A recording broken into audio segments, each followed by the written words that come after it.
नमस्कार मित्रमैत्रिणींनो, खूप इंटरेस्टिंग विषय घेऊन आले परत तुमच्यासमोर। आपण गेल्या महिन्यामध्ये 20 मेपर्यंतचं भविष्य पाहिलं, 19 मेपर्यंत। 20 मेपासून पुढे सुरू होणाऱ्या महिन्याचं आता आपल्याला सगळ्या राशींचं भविष्य पाहायचं आहे। तुम्हा सर्वांना हे माहीत असतं की दर महिन्याला रवी बदलतो, मंगळ, शुक्र, बुध हे सारखे दर महिन्याला बदलत असतात। आणि गुरु 1 वर्षांनी बदलतो, शनी 7.5 असल्यामुळे तुम्हाला माहिती आहे तो 2.5 वर्षांनी बदलतो, राहू केतू 1.5 वर्षांनी बदलतात आणि हे सगळे एका वेळेला तुमच्यावर परिणाम करत असतात। तुमचा चंद्र म्हणजे तुमची रास, ज्या आकड्यामध्ये तुमच्या कुंडलीत चंद्र असं लिहिलेलं असतं ती तुमची रास असते। आणि प्रत्येक राशीमध्ये 3 नक्षत्रांची नावं येतातच, एकूण 9 चरण येतात। आपल्याला जेव्हा राशी भविष्य बघायचं आहे तेव्हा मी 1 तारखेपासूनचं घेतलं नाही आहे। मी तुम्हाला राशी भविष्य सांगणार आहे आत्ता 20 मे ते 19 जून। याच्यामध्ये काय दिसतंय तुम्हाला, जास्त मला काय दाखवता येतं आहे तर 15, 16, 17 तारखेच्या मध्येच रवी बदलतो। तर पहिला रवी बदलल्या आणि पुढचा रवी बदलल्यावर हे दोन्ही रवींमधला महिना, ह्या महिन्याचं भविष्य मी तुम्हाला सांगते। त्याच्यामुळे तुमच्या आरोग्यासंबंधीचं भविष्य पण असतं, तुम्ही आयुष्यामध्ये प्रगतीसाठी काय करता, त्यात तुम्हाला कुठला ग्रह मदत करतो हे असतं। आता हे जे आपण भविष्य बघणार आहोत 20 मे ते 19 जून, याच्यामध्ये एक महत्त्वाचा बदल झाला आहे, सगळ्या जगजाहीर झाला आहे। खूप त्याच्यावरती तुम्ही पाहिलं असेल, ऐकलं असेल। 1 जूनला गुरु आहे हा बदलून कर्क राशीमध्ये जातोय, चंद्राच्या त्याच्या मित्राच्या राशीमध्ये जातोय। आणि त्याच्यामुळे या महिन्याभराच्या भविष्यामध्ये 20 मे ते 1 जूनच्या 10 दिवसानंतर या गुरुच्या साथीनी पण तुमच्या आयुष्यामध्ये काय काय घटना घडत आहेत आणि त्याच्यात तुम्हाला काय चांगलं आहे, काय तुमच्या मनासारखं आहे हे आपण बघायचं आहे। एका महिन्यामध्ये इकडचं जग तिकडे होण्यासारख्या घटना प्रत्येक माणसाच्या आयुष्यामध्ये तर मुळीच घटत नाहीत। आणि दुसरी गोष्ट अशी असते की आपण जगत असताना पांगुळगाडा करत नाही भविष्यशास्त्राचा। त्यामुळे रोजचा माझा दिवस कसा आहे रोज बघण्यापेक्षा 1 महिनाभरात गोश्वारा मला चांगला आहे ना एवढं बघितलं तरी पुरतं, कारण आपल्या कर्तृत्वावर आपला विश्वास असतो, नाही का। आपण बघूया आता 12 राशींचं भविष्य। माझा चॅनल तुम्ही सबस्क्राईब केलेलाच असेल आणि त्यामुळे आता तुम्हाला नोटिफिकेशन येईल प्रत्येक राशीचं भविष्य कधी आहे। आणि तुमच्या राशीचं भविष्य बघून मला कळवा बरं का, तुम्हाला कसं वाटलं। मागच्या महिन्यातल्या भविष्याबद्दल मला अनेकांचे मेल आलेत आणि खूप अभिप्राय आलेत आणि त्याच्यामुळे ह्या वेळेला मी तुम्हाला एक अजून जास्तीची गोष्ट देणार आहे। मी तुम्हाला प्रत्येकासाठी भविष्य सांगत असते आणि शिवाय प्रत्येक नक्षत्रासाठी तो चंद्र कसा आहे, किती दिवसात चांगला आहे हे गेल्या वेळेला मी सांगितलं। या वेळेला अजून ॲडिशन अशी आहे की काय झालं, माझ्या शेजारी राहणाऱ्या एका आजोबांनी मला सांगितलं, भविष्य तू सांगतेस हे चांगलं आहे पण हे तुमच्या लोकांसाठी, तुम्ही तरुणांसाठी आहे, आमच्या म्हाताऱ्यांसाठी काय आहे, असं नाही बरं का। म्हणून या वेळेपासून एक ॲडिशन आहे 20 ते 40 लोकांसाठी, स्त्री पुरुषांसाठी जे नुकते कामाला लागलेत, भविष्य त्यांचं शिक्षण संपत आलं आहे अशांसाठी। 40 ते 60 हा वयोगट जे कामामध्ये संपूर्ण आत्ता ॲक्टिव्ह आहेत आणि घेऊ का रिटायरमेंट असा विचार करण्याच्या स्टेजपर्यंत आले त्यांच्यासाठी। आणि 60 नंतर ज्यांच्या आयुष्यामध्ये सगळं मिळवून झालं आहे आणि आता आपण आपल्या आयुष्याचा कसा अर्थ लावायचा आहे, आपण काय मजा करायची आहे, कशा प्रकारे जगायचं आहे हे त्यांनी ठरवायचं आहे, त्यासाठी ही राशी भविष्य त्यांना मदत करणार आहे। चांगली गोष्ट आहे ना, तुमच्या इंटरेस्टची आहे जास्तीची। चला वेळ घालवूयाला नको जास्ती, निघूया पुढच्या प्रवासाला। मित्रमैत्रिणींनो चला पुढच्या राशीकडे, आईची रास आहे कर्क रास, तिच्याकडे जाऊया। कर्क राशीची माणसं तुमच्या घरामध्ये असतीलच, आसपास असतीलच। तुम्हाला इतक्या वेळ आता भविष्य बघण्याचं माझ्या चॅनल बघितल्यावर तुम्हाला ती गोष्ट पाठ झाली आहे मी कर्क राशीबद्दल काय बोलते। कर्क राशी खेकड्याची रास आहे, त्याच्यामुळे ही माणसं अतिशय मायाळू जरी असली चंद्राच्या राशीमुळे तरी अजिबात स्वतःचं सोडत नाहीत। ती कुणाशी भांडत नाहीत पण अजिबात दुसऱ्या कोणाचं काही ऐकत नाहीत आणि ती स्वतःच्या मनाप्रमाणे अतिशय मनस्वी असतात वागायला। या कर्क राशीसाठी आपण बघूया 20 मे 2026 ते 19 जून 2026 पर्यंत सगळ्या ग्रहांचं काय म्हणणं आहे या राशीसाठी आणि यांना कसे दिवस जाणार आहेत। 1 जून पर्यंत यांच्या व्ययामध्ये गुरु आहे आणि तो लांबच्या प्रवासाचे योग आणतोय आणि राहू अष्टमात आणि केंद्रात गुरु हा अष्टलक्ष्मी योग आलेला आहे। केंद्रामध्ये गुरु जेव्हा येतो, जेव्हा 1 जूनला येणार आहे केंद्रात म्हणजे लग्नी, तो केंद्रातला गुरु आणि अष्टमातला राहू हा अष्टलक्ष्मी योग कर्क राशीच्या लोकांच्या कुंडलीत आलेला आहे। हा अतिशय उत्तम गृहसौख्य आणि पैशाचं सौख्य देतो। केंद्रामध्ये गुरु आणि त्रिकोणामध्ये गुरु हा इथे केंद्र त्रिकोण आणि लग्नस्थानात आला कर्क राशीमध्ये, त्यामुळे हा दिशाबली आणि चेष्टाबली गुरु आला। आयुष्यात फार मोठ्या शुभ काळाची नांदी कर्क लग्नाच्या लोकांसाठी आपण भविष्य बघतोय, त्यांना ही उत्तम नांदी आहे। नोव्हेंबरमध्ये तो काही काळासाठी सिंहमध्ये जाणार आहे।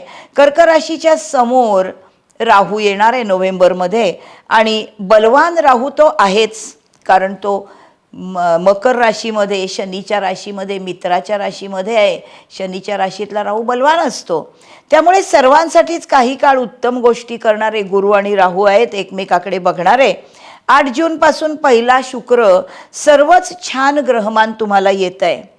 तुमच्या राशीची नक्षत्र 3 पुनर्वसू, पुष्य आणि आश्लेषा, गुरु, शनी आणि बुधाची आहेत। या तीनही नक्षत्रांपैकी कुठल्याही नक्षत्रामध्ये असणारे उद्योजक आणि नोकरदार यांच्यासाठी कर्क रास काय काम करणार आहे, कसं भविष्य आहे, तर रवी 15 जूनपर्यंत तुमच्या लाभामध्ये आहे। अनेक संधी लाभाच्या, सरकारी कामं सुरळीत होतील। लाभातला रवी सरकारी संधींना बरोबर त्या घेतो, आयाज घालवू देत नाही। रवी शुक्राचा त्रिरेकादश योग खूप फायद्याचा, बक्षिसांचा आणि व्यक्तिमत्वामध्ये एक वेगळाच चार म्हणणार आहे शुक्र। लग्नेशाचा किंवा कर्क राशीचा तो जरी मित्र नसला तरी चंद्र आणि शुक्र हे दोन्हीही सौंदर्याचे कारक आहेत आणि शुक्र हा 4 म्हणणारा ग्रह आहे। गुरु आणि शुक्र यांच्या एकत्रितपणाने चंद्राच्या घरी पैसा, प्रतिष्ठा, सौंदर्य, ऐशोआराम, लक्झरीज सगळंच मिळणार आहे। जोडीदाराची बिझनेसमध्ये साथ मिळेल। धनस्थानामध्ये केतूने साठा करून ठेवलेला आहे पैशाचा आणि एकूणच एनर्जीचा। अष्टमातला राहू गूढ गोष्टींचं आकर्षण वाढवतोय। कर्क राशीचा राहू आणि शनी हे मित्र नाही आहेत, पण गुरुनी यांना भक्कम पाठिंबा दिलेला आहे 1 जूनपासून। जे लोक हा एपिसोड बघतायत त्यांच्यासाठी गुरुभ्रमण कसं फायदेशीर आहे, गुणग्राहकतेचं आहे, शिक्षणासाठी आहे, प्रगतीसाठी आहे, जरा थांबा आपण त्याच्यावरही बोलणार आहोत। गृहिणींसाठी या कर्क राशीमध्ये काय दिसतंय तर यांची तब्येत चांगली राहील। 15 जूनपर्यंत सगळं मनाजोगतं एन्जॉय करतील। कदाचित पावसाळा सुरू होतोय तेव्हा श्वसन मार्गाचे त्रास सुरू होऊ शकतात, त्याच्याकडे तेवढं तुम्हाला लक्ष द्यावं लागेल। तुमचं रुटीन मात्र अजिबात बदलू नका। तसंही कर्करास सुरक्षिततेला महत्त्व देणारी आहे, त्यामुळे कर्क लग्नाच्या व्यक्ती रुटीनमध्येच राहतात। अजिबात एकदम नवीन काहीतरी घेणं हे त्यांना रिस्क वाटते। कुटुंबस्थानातला दुसरा केतू जरा कुटुंबातली माणसांना त्यांच्या वागण्यांमधून तुम्हाला ती गोंधळात टाकतील, पण स्वतःमध्येच तुम्ही मग्न असता, कारण तुमची मनाची रास आहे, तुम्ही मनस्वी आहात, त्यामुळे तुम्हाला तो फार त्रास जाणवणार नाही। विद्यार्थ्यांसाठी हा गुरु तुमची उत्तम प्रगती करण्याचाच विषय घेऊन आलेला आहे तुमच्या राशीमध्ये। तो डिग्री, उच्च शिक्षण सगळंच देणार आहे, पण उच्च शिक्षणासाठी नोव्हेंबरपर्यंत परदेशी जाण्याचे योग आहेत। थोडी तडजोड करावी लागेल। भाग्यातल्या शनी तुमच्या पात्रतेप्रमाणे अतिशय उत्तम युनिव्हर्सिटी तुम्हाला निवडून देईल आणि तेच तुमच्यासाठी योग्य आहे हे लक्षात घ्या। अट्टहास करू नका। गुरुची शनीवर दृष्टी आहे आणि शनी गुरुचा मित्रही नाही आणि शत्रूही नाही, त्यामुळे कर्क राशीचा जरी शनी शत्रू असला तरी कर्क राशीतून गुरु शनीकडे बघतोय, तो तुमच्या शिक्षणातून होणाऱ्या प्रगतीसाठी योग्य तेच तुमच्या आयुष्यात आणेल, याबद्दल खात्री बाळगा। गृह कर्जासाठी मिथुनेच्या गुरुनी घराचा योग आणला। तुमची स्वतःची वास्तू तर होतच आहे। 20 जूनच्या आधी 10वा मंगळही शुभ आहे, चतुर्थाकडे बघणार आहे, त्यामुळे घराचं काम होणारच। 20 ते 40 वयोगटाच्या स्त्री पुरुषांना गुरु तुमच्या पाठीमागे खंबीरपणे उभा आहे. तब्येतीमध्ये सुधारणा, जरा वजनी सुधारणा होईल हे लक्षात घ्या. ज्या राशीमध्ये गुरु असतो त्या राशीच्या लोकांचं तो वजन वाढवतो, कारण गुरु प्रसरणाचा कारक आहे.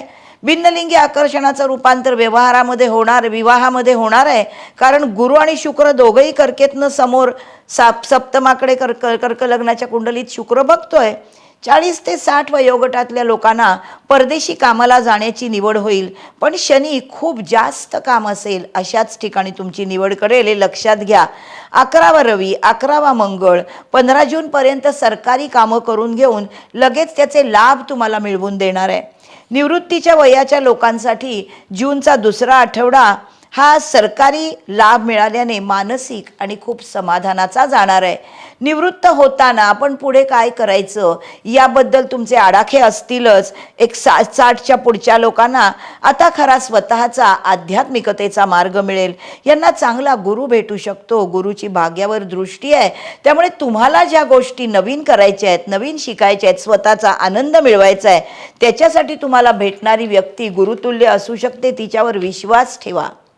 तुमच्या राशीमध्ये येणारी 3 नक्षत्र, या 3ही नक्षत्रांसाठी कुठले दिवस कसे आहेत या महिनाभरात 20 मे ते 19 जूनमध्ये बघूया.